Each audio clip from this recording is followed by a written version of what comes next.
gentlemen, we're going to kick off our next session here on stage. So for this one, I'm going to hand over to Faith Johnson, who's going to be heading up our next interview. So Faith, over to you. Hello, how you all doing? How's Retcon? Come on, how's Retcon? Right, my name's Faith Johnson, I'm a game journalist, and we have an incredibly special guest who's made it all the way from up the road to come and see us. This is Iain Lee, who you... Hello everybody, nice to see you all, Thank you. Spontaneous round of applause. Come on, more. Right, hopefully the slides are working. Oh, brilliant. Right, that's all on there. So we've got Iain Lee today. We're not going to be talking about Iain Lee's other things he's done that he's going to be known for, but we'll just gloss over that very quickly. Did you like my I'm a retro celebrity? Yeah. Did you like that? I do like that. Right, so everyone, this is Iain Lee. I'm sure you all know who he is, but he's known for being on the 11 o'clock show. He did a Big Breakfast rip-off with Rise.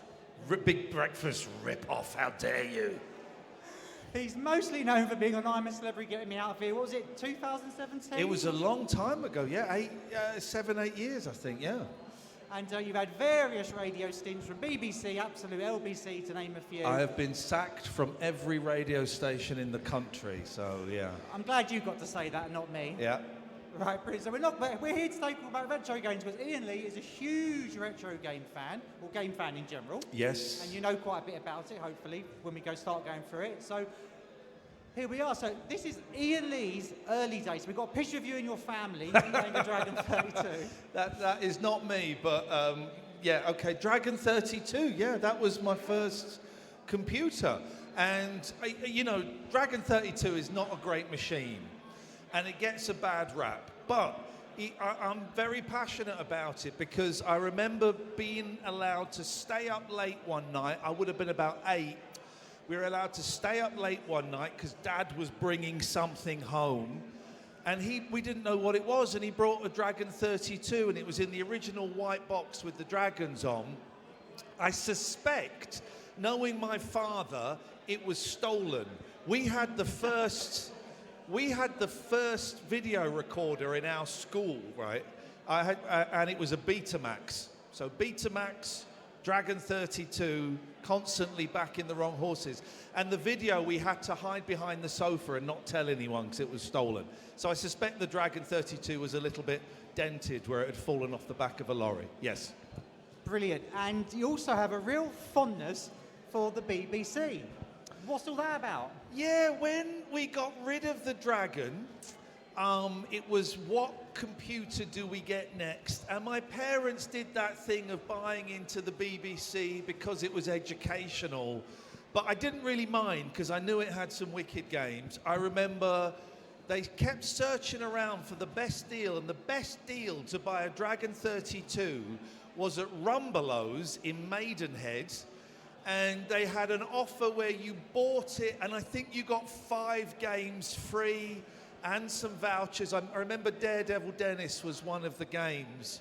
And I love it. And I tell you in part why I love those 2 machines. It's the keyboard. I'm a big fan of a mechanical keyboard, and they've both got very solid keyboards. And of course, the school had BBCs.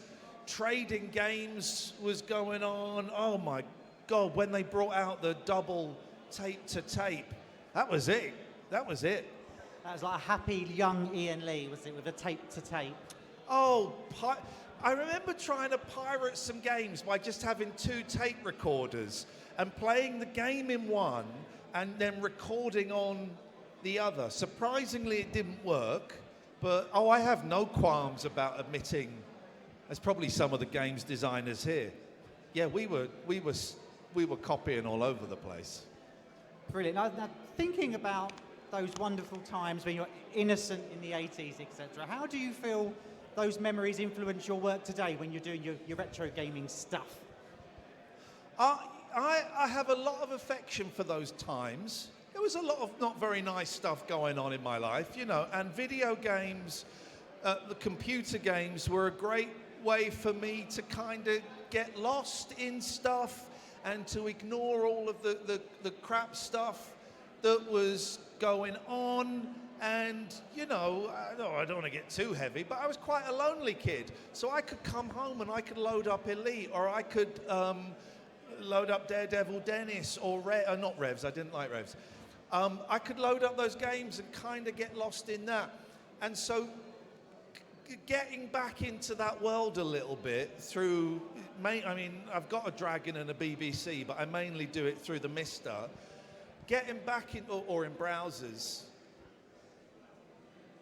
it's, I don't know, it just takes me to, I'm 52, you know, a lot of my friends are dying, and we're at that age, you know what I mean?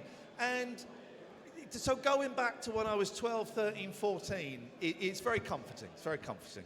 Oh, that's lovely. It's comfort. Yeah. It's a comfort blanket for you. Yeah. A comfort BBC. Very good. Right. Right. We're now going to move on to some of. Do you know what? Always the kerfuffle. So. Oh, this looks familiar, does it? That's Skinny Boy. Right. So yeah, this Skinny Boy here started out doing some TV and all the other things you were doing, but you got to make, before we had YouTube, you got to make a really great documentary for, is it E4, wasn't it? Was it 2000 or 99? Filmed in 99. It was filmed in 99 and it came out in 2000. Right, I'm going to play the intro to it, because I want anyone, when they go home, take down the name and look, watch this documentary when you go home. It's like a really good YouTube video, like if you watched it today, and it's really good. And I've got lots of questions about this, so I'm just going to, hopefully this works if we just play the thing. Always been a part of my life, from playing asteroids very badly at the Montum Sports Centre when I could barely reach the controls, to playing Elite on my BBC Model B with my friend Michael Hall after school. I've always loved them. Today, the video game business is bigger than Hollywood, worth some $20 billion a year. So where did video games come from? And how did they manage to take over the world? How did we get to this from this? Please stop. Oh, thank goodness. Right, just before we get on to that, though, you looked so handsome when you were so young. What happened? I have been told I'm turning into, I think the phrase is a DILF or a zaddy. I think I'm at my peak. I was very skinny there. You don't want to know why I was so skinny, but it was the late 90s, you know. It was television. So Thumb Candy is very different from Thumb Bandits. And Thumb Candy was a gas. I'd done the 11 o'clock show, I was still doing it. And Channel 4 at the time, if you were doing well, would give you a thing called a vanity project, where they'd let you go and make a program. So I made that. It was directed by James Bobin. And go and Google him. He directed the last couple of Muppet movies. He did the Flight of the Conchords TV series. And it was the first time I went to Japan, fell in love with Japan. And it's one of the few things I'm really, really proud of. I got to meet Miyamoto. I'm playing Super Mario Brothers with Miyamoto. I got to meet, can't remember the name of the guy that did Space Invaders. Is it on there? It's all there, yeah. Tomohiro. Got to meet Nishikado Tomohiro and played Space Invaders with him. Toru Otani, who did Pac-Man. He was very odd. You kind of got the idea with Iwatani.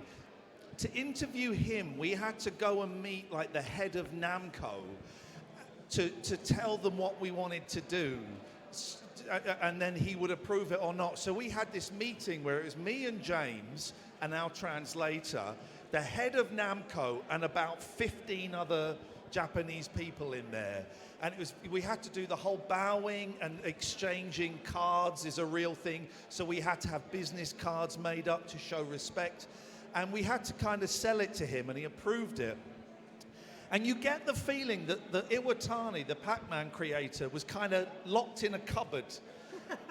and they would wheel him out to do interviews. And again, when we interviewed him, we had 5 Namco representatives there, making sure that... Like Yakuza? It was a bit, but they had to make sure he was delivering the line. I'm going to be honest. I don't believe the whole Pac-Man was based on pizza. You know the story about, I was eating a pizza and, it's Pac-Man. I don't believe that. But he would come out and he would, I mean, it was great meeting him, meeting all of these people and Bushnell and going to Al Alcorn's house. For me, it was like meeting the Beatles. You know, these people shaped my lives shaped my life in so many ways. So to get to spend an hour with them, to go to Al Alcorn's house and play on the original Pong cabinet in his garage. Can I just read out the names of all the people on. Iain met and played games with for this documentary? This is why I think everyone should watch this if you've not seen it. So it starts off with Steve Russell, Space War, Al Acorn, Atari, Tomohiro, Space Invaders, Iwatani, Pac-Man, Matt Smith, Manic Miner, Miyamoto, Mario, and my favourite, absolutely my favourite, Alexei Pajitnov, Tetris. Oh, we got to meet Pajitnov, yeah. Pajitnov was wild. How was that? I don't think he'd done an interview before. I might be wrong on that, but he was so lovely. I got to interview him, and at the end I told him about, you know, there were loads of Tetris clones, and there was one called Sextris. And I told him about it, and he'd never heard of it before. He got well shocked when you told him about it. You looked really embarrassed, like, oh, what have I said here? So I got to tell him. And also, it was in Seattle. I think it was in Seattle. It was so long ago. And he left his office, and I think I've got the timing right. You'll tell me if I'm wrong. He pointed out a big sealed box under his desk, and he said, oh, that's the new games console that Microsoft are working on. And I think when did the Xbox come out? 2002? 2001, 2002. 2001. Yeah. So no one had seen it. He had it really early. And he said it was in that box. And as he went to the toilet, and we're all going, have we got... And then he came back in, so we didn't. But it was, he was delightful. What a lovely man. Yeah, honestly, take a note of it, Thumb Candy. It's just the amount of like superstars from our world that just pop up. And Ian's actually he's not just interviewing them, he gets to play games with them, play their games with them. It's magical. You beat Miyamoto at his own game. I did, and I laughed at him because I beat him. And loads of people, this is when internet forums were kind of coming into, you were so disrespectful. No, not at all, because what you didn't see, we were with him for an hour. He was so much fun. His English isn't great, so a lot of it was through a translator. So he's a fun guy. He's so much fun, and he came in, and my friend was holding the camera, and he went, aha! And there's a whiteboard, and he gets a pen, and he starts drawing my friend, but as Mario. He was so much fun. It's something I'm really, really proud of. And that's my next question. I've been through all your work, you know, as much as, you know, trawling through it all. As much as you can stand. I would say, first of all, it probably is the best thing you've done in terms of gaming, isn't it? I would say it's in my top 3 things I've ever done in my career. Yeah, there hadn't been a serious video game documentary before, and this was serious. We had a laugh in it, but this was really, really serious. And we were the people that found Matt Smith. No one had, he disappeared. And we managed to find him and interview him. It was a little bit naughty what we did. You'll see him in like an 80s style bedroom. That wasn't his bedroom. It was a room we rented in Liverpool, and we made it look like that. And a lot of people thought that was his bedroom now, and were like, oh, it's really sad his bedroom is like that. It's not his bedroom. It was a room that we did up.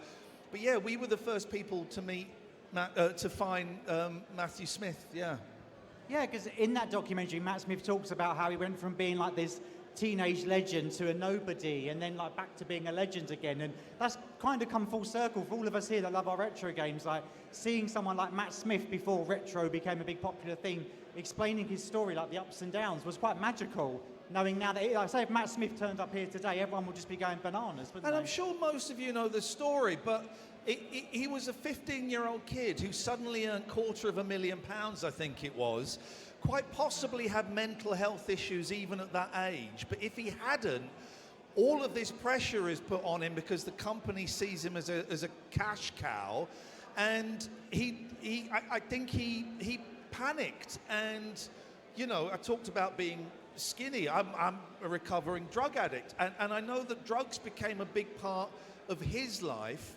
which would have exacerbated any mental illness. And he just couldn't cope, you know, which is a real shame, because he's such a lovely, lovely bloke. He's so delightful. And how great, I know he still kind of does the circuit.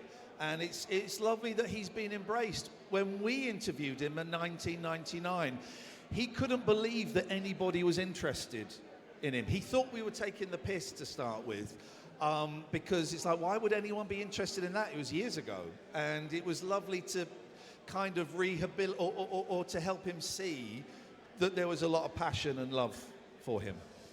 Just before we move on to the next part, something I was a bit personally interested in, so I'm indulging my own intrigue because I got a microphone. You obviously got to meet Steve Russell, who made Space War, which was one of the very first computer games, depending on how you like history. And what was it like actually getting to sit and play that on the mainframe, and actually thinking that there was like some geeky students before, and now you're there doing it? It like, was right at the start. Do you know what? I don't remember that interview particularly well. That was one of the first ones we did, and he was just this very sweet. I remember him being quite short, this sort of bumbling. At the time, he seemed like an old man. He probably wasn't that much older than I am now, you know.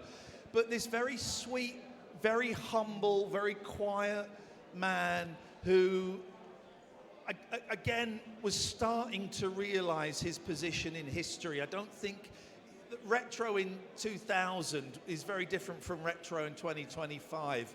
And we didn't even call it retro then. No, we didn't. You're absolutely right. So I think he was starting to realize the cool thing was we played, I think, on the original machine. Yeah, you and did, he yeah. showed me how to play it. Stuff like that, you're stood there watching and thinking, this is a real privilege. No one else, very, very few people are going to be stood with this machine and this guy. I think it was called the PD-1 or something. Something, and you had to program it with the cards, with the holes in, and it was, do you know what, thank you for bringing this up, because you reminded me what a thrill this whole thing was, getting to meet all of these people. Yeah, it was very, very magic. I'm just so jealous. Like, what I do for a living, all these people you met for one thing. Yeah. It's absolutely amazing. Honestly, guys, if you like your kind of documentaries, check out Film Candy. I tell you, you saw it there, I do a very serious voice, Yeah. because we're doing the thing. And all I'd done before TV-wise was this very rude comedy called The 11 O'Clock Show. And with that first link was the first thing we filmed. And I couldn't do it. I couldn't present a documentary. And I was doing it all. And James said, right, imagine what a documentary is and do it in that voice.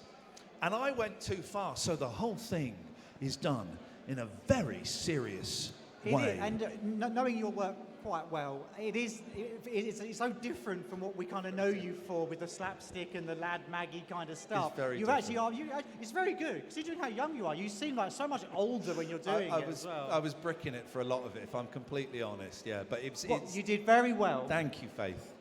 Right, well, yes, so that's Fun Candy. Definitely check that out. And now, do you know what? I've got to get this right. Now, hopefully, we've got another one now. Fun Bandits, we started in 2001. Yes. And just before we talk about this, hopefully this video works. And for family reasons, I've just took a certain bit of the intro and stuff, because I'm only joking. So hopefully you guys remember this from 2001 when Iain got to make his own game show.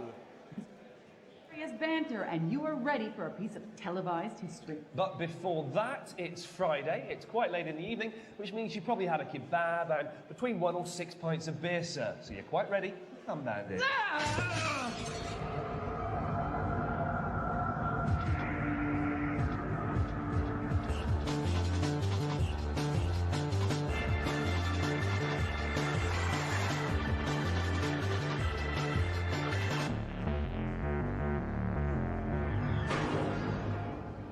Yes, welcome to Thumb Bandits. We're the cure for your midwinter blues. Stay tuned for a look at robotic dogs, weirdo experiments, and we'll be looking at some of your fave games from the home computer era. You love it, you nostalgia sluts. But first, the waiting is over. The man with the porn star name and the dodgy mullet is back. Yes, Iain is taking a look at Solid Snake's latest adventure. Yeah, you retro sluts. can't believe you said that live on Terrible. national television. That went out about 11:30 at night, though, so we could Yeah, be very and rude. for family reasons, we can't show you any more of Fun Bandits. Just disclaimer from Retcon.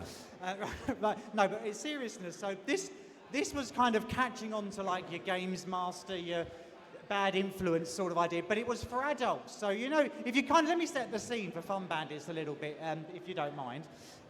So imagine PlayStations came out, and this was more like, you know, PlayStation was seen as like for adults and young men and things, and this was the kind of what I would call like lad mag culture of video gaming. It's basically, if they made CVG the magazine into a TV show, this is what I would imagine it to be like. So do you remember much about this when you were filming it? I was off my face for most of it, if I'm completely honest. I do remember, lovely Alex,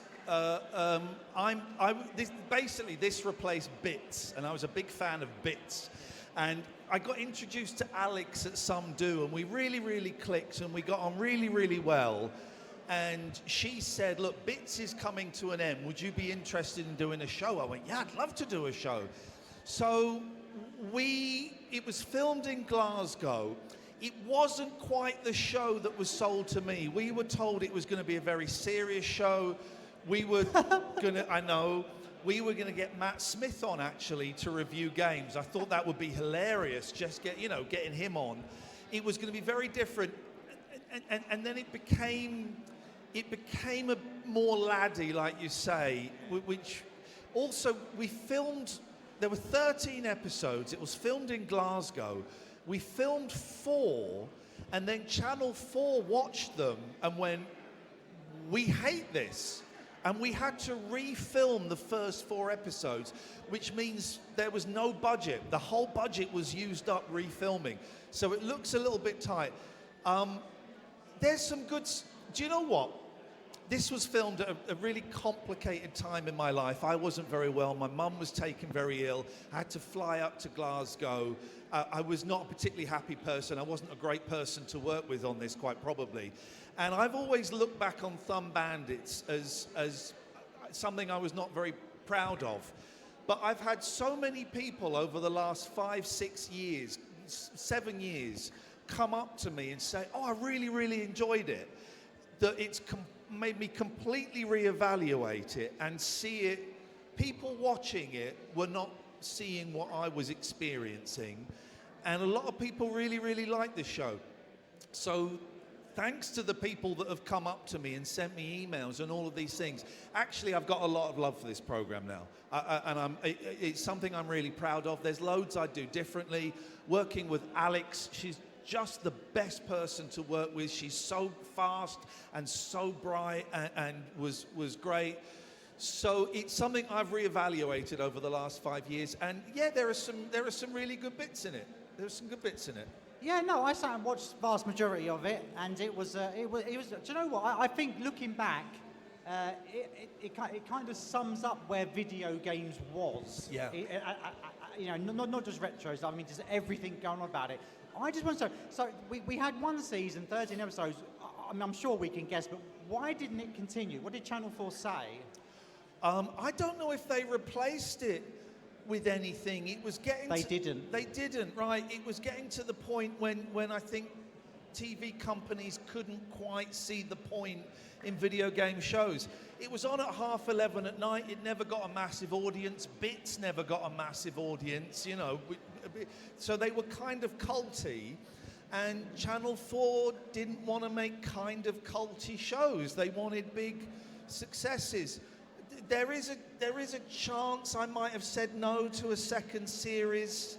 There is that's a possibility, but I think ultimately it wasn't getting the numbers. But okay, forgetting how it ended, but looking back as a massive video game fan, did this feel like the dream gig for you at the time?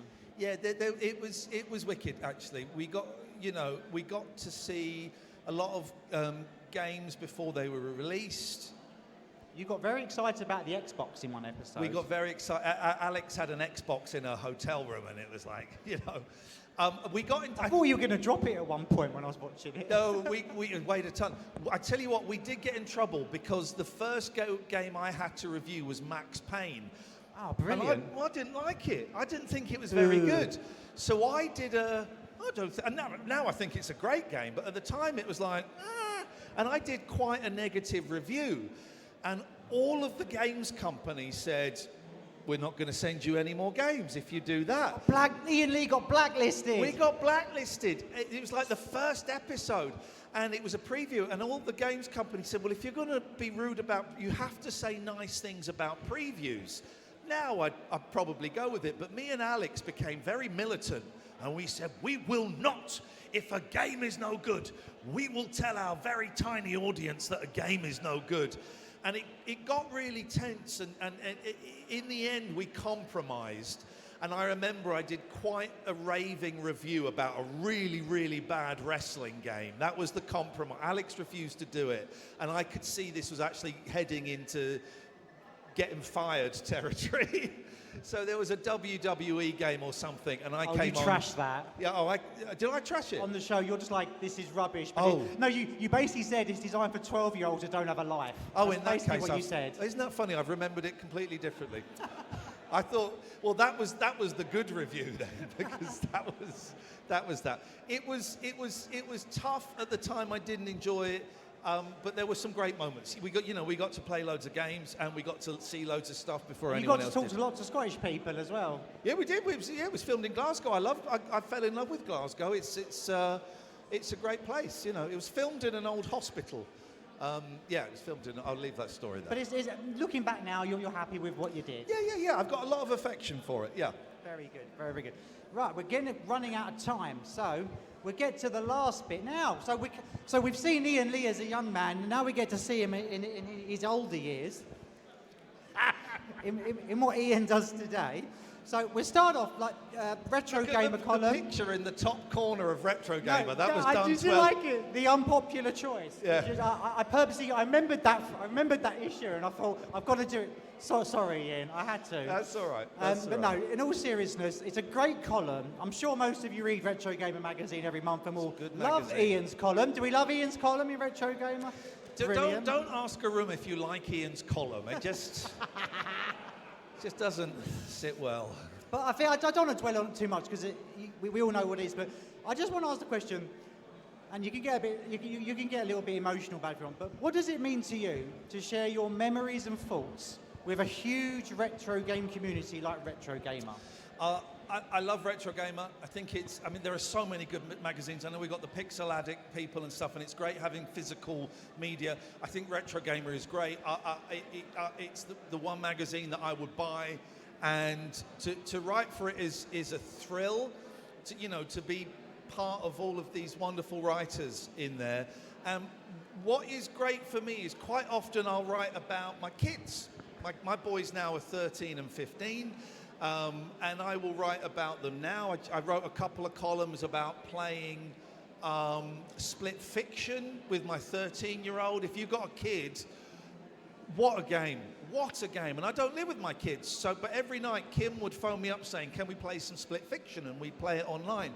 And I get to write about my kids when they were younger. I get to write about me when I was younger. I get to remember, my dad and things like that.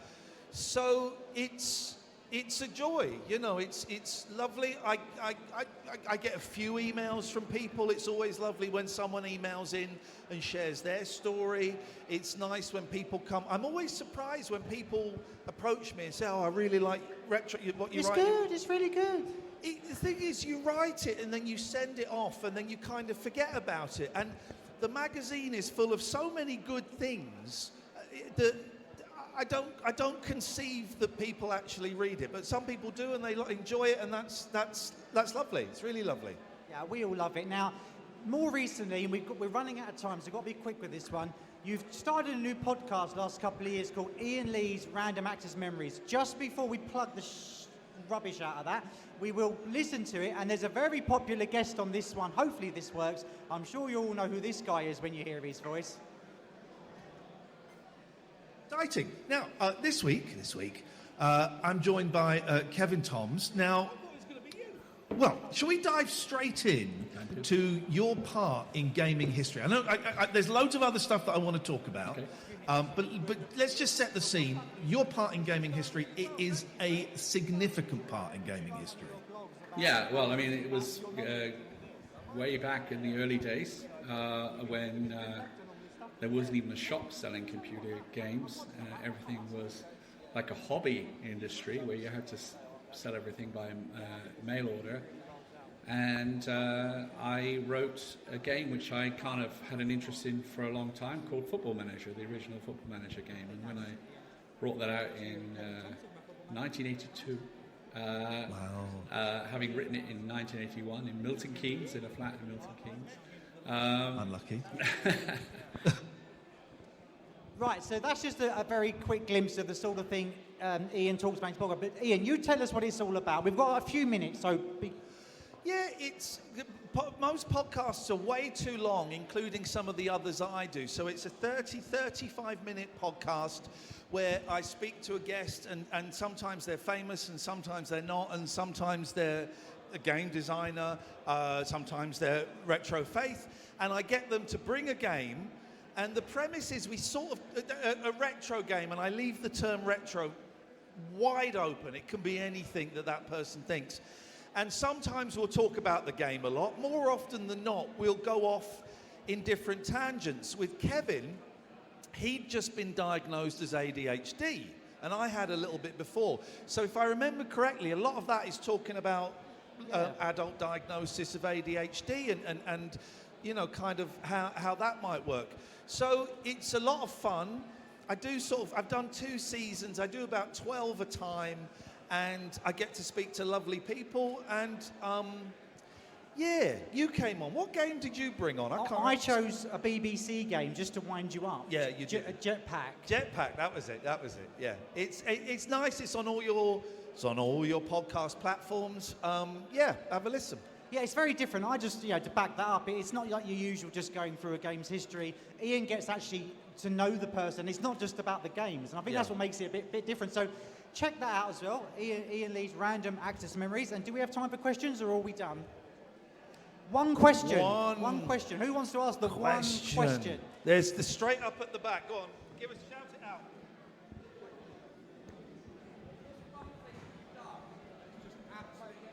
Here we go. Be brave. It's a bit awkward. What's one thing that's happened to you that's just absolutely blown your mind? You know, you can't believe that's happened. In any aspect? Yeah, like literally, it's just taken your breath away, and you can't believe that you've actually got an interview with somebody, or... Do you know what? I've been so lucky. All right, the first one, I'm a huge Beatles fan. I got to interview Ringo, and I'm sat in a room waiting for Ringo, and Ringo walks in and he points at me and goes, "I know who you are, you're Iain." I'm like, oh my God, a Beatle knows who I am.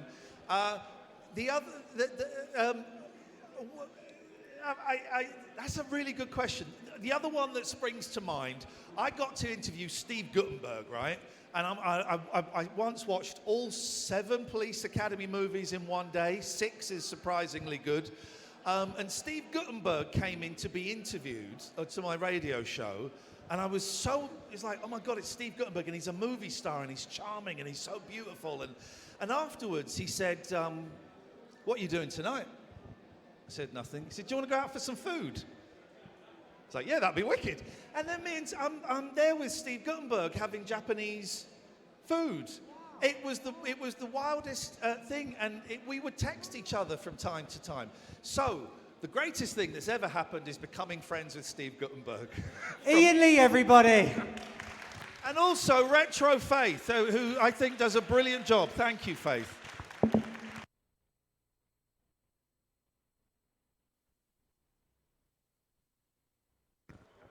Thank you very much for that. Don't stray too far. Our next talk will be starting at 1 p.m. So you've got about 10, 12 minutes till our next talk. Thanks very much.